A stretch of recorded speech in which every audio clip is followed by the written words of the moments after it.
રાજકોટની ગોંડલ પાલિકાની ચૂંટણીમાં ઠેકેદારો મુદ્દે રાજકારણ ગરમાયું છે। વોર્ડ નંબર 11માં કોંગ્રેસ ઉમેદવારના ફોર્મમાં ઠેકેદારના નામને લઈને હોબાળો થયો।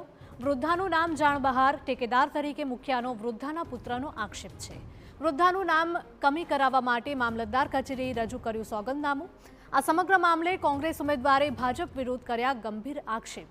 ભાજપના એજન્ટો ઠેકેદારોને ડરાવી ધમકાવી ફોર્મ રદ કરાવી રહ્યા છે તેવો આક્ષેપ પણ કોંગ્રેસે કર્યો। શારદાબેન લાલજીભાઈ રાખોલિયા એનું નામ ઠેકેદારમાં આવેલું હોય મને કાલ જાણ થતાં મેં આજ મામલતદાર ઓફિસે મારું નામ કમી કરવા સોગંદનામું આપવા આવેલા છીએ। મને ખબર જ નથી કાંઈ કેવી રીતે નામ આવ્યું શું છે।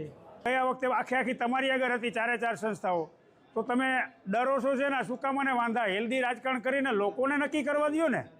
આ ફેરા નક્કી કરશે કોણ પ્રતિનિધિ છે। એટલે ક્યાંક ને ક્યાંક ભારતીય જનતા પાર્ટીના લોકોને ડર સતાવી રહ્યો છે, એટલે ફોર્મ રદ કરાવવા માટે અવનવા હથકંડા કરી રહ્યા છે। આ ઉપરાંત કોંગ્રેસે સવાલ ઉઠાવ્યો કે જો ભાજપે વિકાસ કર્યો હોય તો ઠેકેદારોના ધંધા રોજગાર બંધ કરાવી દેવાની ધમકી શા માટે આપવામાં આવે છે। સાથે તાલુકા કોંગ્રેસ પ્રમુખે આક્ષેપ કર્યો કે ભાજપની ધમકીઓના કારણે અનેક કોંગ્રેસ ઉમેદવારો અને ઠેકેદારોએ પાછી પાણી કરી છે। ભાજપે કોંગ્રેસના આક્ષેપોને ફગાવી પ્રહાર કર્યો હતો કે કોંગ્રેસ પાસે પૂરતા ઉમેદવારો નથી, તેથી ખોટી રીતે નામોનો ઉપયોગ કરવામાં આવી રહ્યો છે।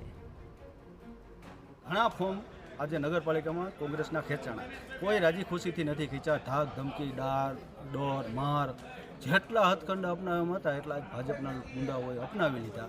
ગઈ 24 કલાકથી એટલો ત્રાસને ઝુલમો ગુજારવામાં આવ્યો છે ઉમેદવારો માથે, ઉમેદવારો ઠેકેદારો અને દરખાસ્ત કરનાર માથે। ત્યારે હકીકત લાગ્યું કે મિર્ઝાપુરમાં એટલી ખરાબ પરિસ્થિતિ તો ઓરિજિનલ ઉત્તર પ્રદેશના મિર્ઝાપુરમાં નહીં હોય, એટલી ભયંકર પરિસ્થિતિ ગોંડલમાં છે।